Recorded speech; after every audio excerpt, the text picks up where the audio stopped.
Queridos hermanos, muy buenos días, espero todos se encuentren bien. Es un honor el poder compartir con ustedes el día de hoy en torno a la palabra de Dios. Y es por ese motivo en particular que les invito a prestar atención a la lectura de Efesios 2, versículos del 8 al 9. Porque por gracia sois salvos por medio de la fe. Y esto no de vosotros, pues es don de Dios, no por obras para que nadie se gloríe. Les invito por favor a tener un tiempo de oración. Padre, te damos gracias por tu palabra. Te agradecemos por el privilegio que tenemos de poder meditar en torno a ella y de poder oír tu voz y no la voz nuestra. Te pedimos, mi Dios, que puedas preparar nuestros corazones y nuestros oídos estén atentos a oír tu voz. Te ruego, como pecador, que puedas tú, Señor, obrar y usarme como instrumento en tu mano para gloria de tu nombre. En el nombre de nuestro Señor Jesucristo oramos. Amén. Hermanos, como quizás usted sabrá, la reforma surge en una época donde se debía pagar por la salvación a través de lo que se conoce como indulgencias. Para poder todo hombre escapar de la condenación y del infierno, en este caso, debía pagar estas indulgencias. Lamentablemente, esta situación llegó a tal extremo que la invitación también se les hacía a las personas por aquellos familiares que quizás habían muerto. Este es el caso, por ejemplo, de Texel, un fraile ligado al tráfico de indulgencias que dijo estas palabras: «Oye el grito de tus padres fallecidos. Ten misericordia de mí, ten misericordia de mí. Nuestro castigo es severo, y es mucho lo que penamos. Tú que nos puedes salvar de esta agonía con un poco que pagues, no haces nada. Te dimos la vida, te alimentamos, te cuidamos y te dejamos nuestros bienes temporales. Si es tan poco lo que lleva el librarnos, ¿por qué eres tan cruel y nos dejas permanecer aquí, quemándonos y reduciéndonos en las llamas?» Como podemos ver, estas palabras de Texel nos hablan justamente de que en aquel tiempo la salvación debía ser pagada a través de lo que se conoce como indulgencia. Sin embargo, los reformadores a través de las escrituras pudieron descubrir que la salvación es por gracia, quiere decir que es gratuita y que puede ser obtenida por todo aquel que la desee. Justamente este es el caso de las palabras de Pablo a los Efesios. Pablo nos enseña, y es justamente lo que vamos a ver, que la salvación es gratuita, por lo tanto debe llevarnos a ser agradecidos, pero también nos otorga seguridad y nos permite glorificarnos no a nosotros mismos, sino a Cristo. Leemos, por ejemplo, las primeras palabras de Pablo a los Efesios: «Porque por gracia», dice él, «por gracia soy salvo». Lo que Pablo está queriendo decir aquí básicamente es que la salvación es un regalo de Dios. Es el favor gratuito e inmerecido de Dios hacia el pecador. Y es inmerecido básicamente porque lo que tú y yo merecemos es la condenación por nuestros pecados. Es necesario, para poder comprender de la gracia, que entendamos lo que nosotros somos en realidad. Según las Escrituras, somos pecadores que transgredimos constantemente la ley de Dios, pero además que rechazábamos la voluntad de Dios. Por ejemplo, leemos 1 de Juan 3:4, que dice: «Todo aquel que comete pecado infringe también la ley, pues el pecado es infracción a la ley». A causa de nuestra rebeldía, a causa de nuestra desobediencia hacia Dios y de nuestro rechazo constante hacia Él, lo que nosotros merecemos no es una salvación. No es la salvación, sino la condenación por nuestros pecados, por nuestra rebeldía. Sin embargo, Dios, conforme a su misericordia, conforme a su amor, nos otorgó esta salvación, la cual Pablo nos enseña que es un regalo de Dios, que es un favor gratuito e inmerecido hacia nosotros. Fíjese qué interesante lo que nos dice Pablo en Efesios 2, 4 al 5. «Pero Dios, que es rico en misericordia, por su gran amor con que nos amó, aun estando muertos en pecado, nos dio vida juntamente con Cristo. Por gracia, nos dice Pablo, soy salvo. Amados hermanos, el resultado de dicha comprensión de esta gracia, de este regalo maravilloso, debe llevarnos a nosotros a ser agradecidos. Debe llevarnos a nosotros a tener una actitud constante de gratitud porque hemos recibido mucho más de lo que nosotros merecemos. Por ejemplo, en nuestro día a día, nosotros agradecemos por el pan en nuestra mesa. Agradecemos por el privilegio de tener vida, de tener buena salud, de tener un trabajo. Sin embargo, cabe destacar que nosotros también debemos preguntarnos, ¿agradecemos por esta salvación tan grande que hemos recibido? ¿O simplemente la recordamos como un acto pasado en donde Dios obró en nosotros para que creyéramos en Cristo y fuéramos salvos? Tú y yo, que hoy día oímos estas palabras de Pablo, debemos tener una actitud constante de agradecimiento porque hemos recibido una salvación que no merecíamos. Sin embargo, Dios, en su misericordia y en su amor, nos la otorgó a nuestras vidas. Cada día que nosotros vivamos debemos ser agradecidos de lo que Dios nos da, de sus bondades, por supuesto, del pan que pone en nuestra mesa, de este trabajo seguro que podemos tener algunos o todos, de la buena salud. Pero debemos también agradecer de lo que Él nos ha dado como un regalo maravilloso que es esta salvación. Agradecer porque nos salvó de la condenación eterna, porque nos salvó del infierno eterno y nos ha dado el privilegio de poder ser salvo. Y esto significa vivir una eternidad con Él disfrutando de sus bondades, pero sobre todo disfrutando de nuestro Señor Jesucristo. Pablo nos dice, por gracia sois salvos por medio de la fe, y continúa diciendo, y esto no de vosotros, pues es don de Dios. Como usted sabrá, nosotros estamos acostumbrados a ganarnos las cosas. Estamos acostumbrados, por ejemplo, a ganarnos el dinero mensual. Por ejemplo, trabajamos todo un mes. Nos esforzamos, dedicamos tiempo, nos sacrificamos, con la finalidad de poder obtener este sueldo que nosotros merecemos por todo este sacrificio que hemos hecho. Sin embargo, cuando nosotros contemplamos, esta salvación tan grande, podemos ver que por causa de nuestro pecado, de nuestra rebeldía, no hay ningún mérito en nosotros que pueda, de algún modo, cautivar a Dios. Pablo nos dice, y esto no es de vosotros, no hay un mérito, no hay una acción, no hay una conducta humana que haga que la persona sea digna de la salvación. Recordemos lo que nos dice Pablo, por ejemplo, en Efesios 2:1. Y Él os dio vida a vosotros, cuando estabais muertos en vuestros delitos y pecados. Nosotros estábamos muertos espiritualmente, incapaces de hacer el mínimo movimiento hacia Dios que pudiera cautivarlo a Él. No nos interesaba a Dios, para así decirlo, de forma franca. Estábamos en rebeldía constante. Por lo tanto, ¿qué mérito hay en nosotros que cautive a Dios con respecto a esta salvación? No hay ningún mérito, porque el mérito es de otro. El que hizo la obra para obtener esta salvación tan grande no es nuestra, es de Cristo. Él, por ejemplo, fue obediente a la ley de Dios, fue obediente a la voluntad de Dios y fue obediente hasta la muerte y muerte de cruz. Él vivió por nosotros para que tú y yo pudiéramos obtener esta salvación tan grande. Sin embargo, cabe destacar, ¿dónde está mi seguridad respecto a esta salvación? Si, por ejemplo, yo me miro a mí mismo, miro mis acciones, miro mi esfuerzo con respecto a mi relación con Dios, quizás tu salvación es insegura, porque puedes ver que tú te equivocas constantemente, que tú constantemente estás transgrediendo la ley de Dios. Puedes ver que pecas incluso cuando estás dormido.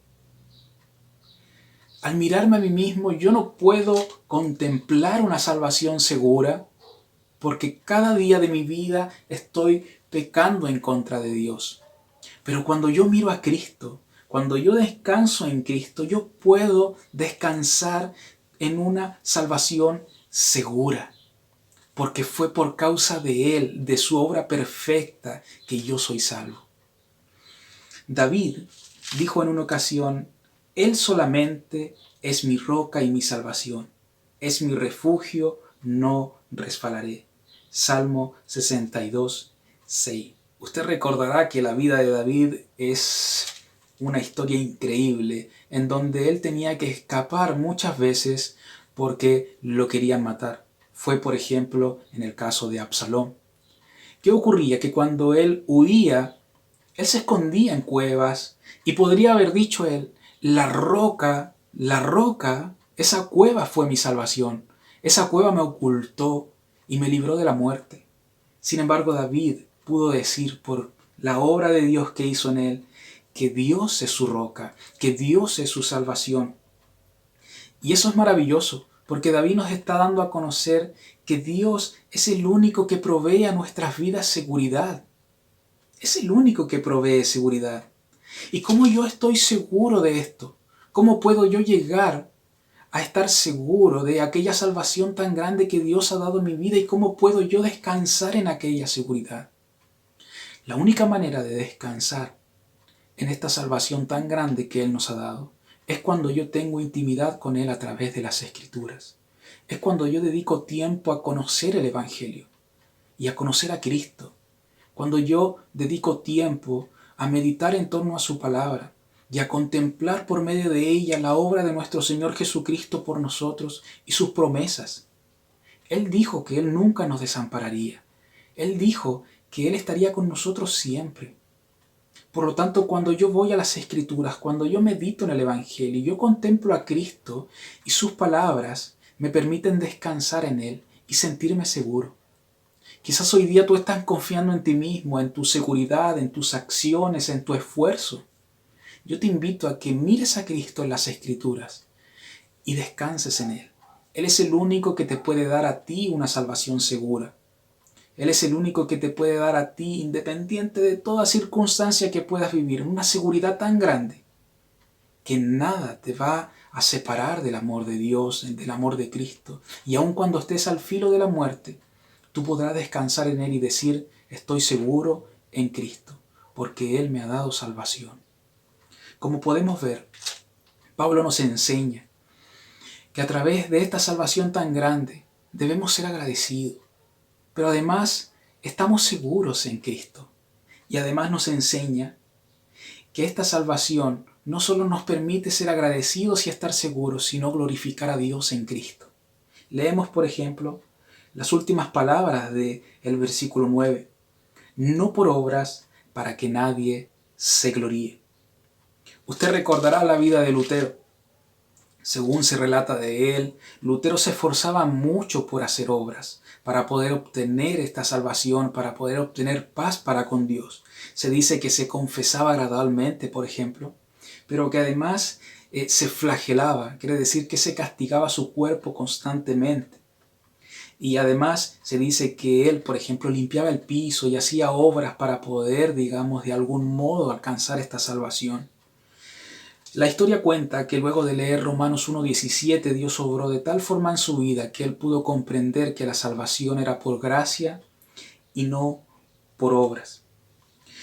La vida de Lutero es un ejemplo que nosotros también podemos ver en las Escrituras, por ejemplo, porque la vida de los primeros creyentes estaba bastante amenazada por los judaizantes.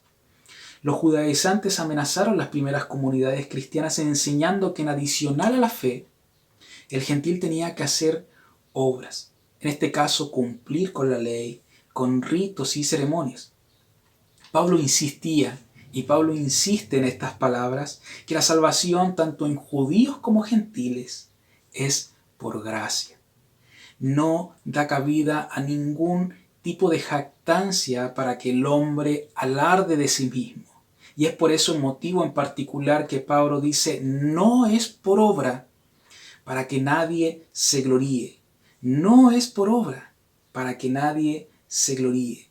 Entonces, como podemos ver, no hay jactancia ni espacio a la jactancia humana en el Evangelio.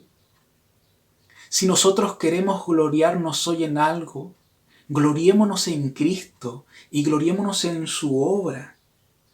Nosotros, por ejemplo, cuando pensamos en esto y en estas obras y en el que no debemos gloriarnos, como dice Pablo, es algo contradictorio con nosotros mismos, con la humanidad misma, porque nosotros siempre nos estamos gloriando en algo, siempre. Siempre nos gloriamos en algo, aunque son muchas veces cosas pequeñas. Por ejemplo, nos gloriamos en alguna habilidad en particular que podamos tener, en alguna posesión que podamos tener. Nos gloriamos en nuestros logros. E incluso, aunque es muy lamentable, muchos se glorían en su propia maldad. Sin embargo, ante esta realidad, debemos preguntarnos como creyentes en qué debo tú y yo gloriarme. ¿En qué debemos gloriarme?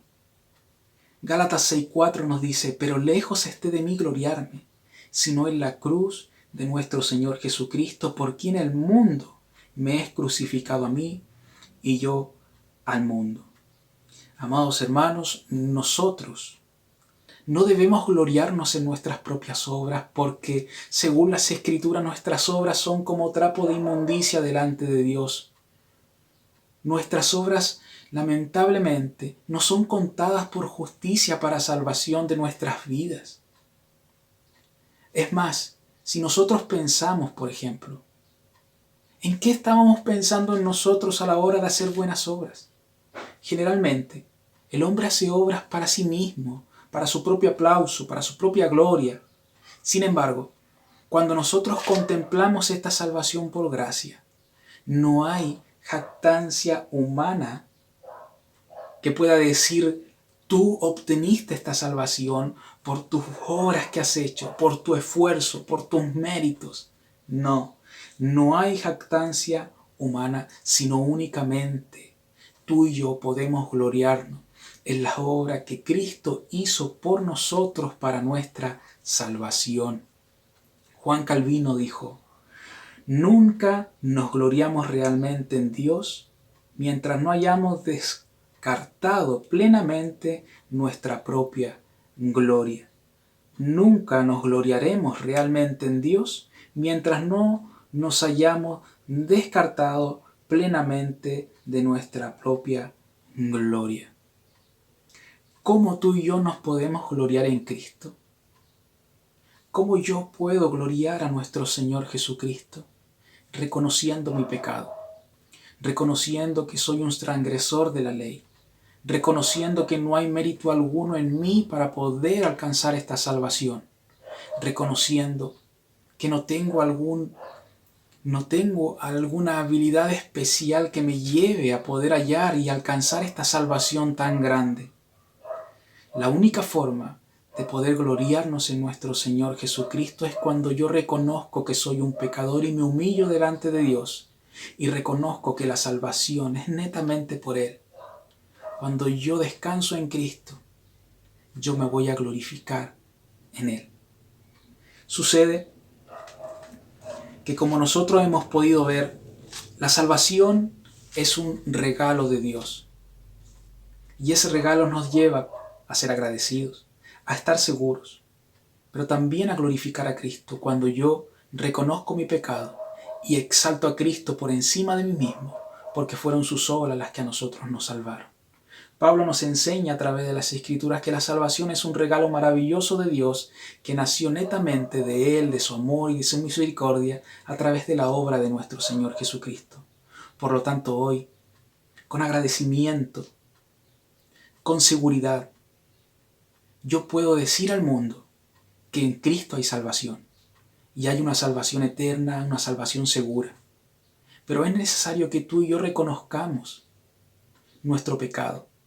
Reconozcamos que hemos transgredido la ley de Dios, reconozcamos que somos desobedientes a su voluntad y nos humillemos delante de Él con la finalidad de que exaltemos a Cristo por encima de nosotros. Les invito a meditar en esto y a tener en cuenta esta salvación tan grande que Dios ha hecho por nosotros en nuestras vidas.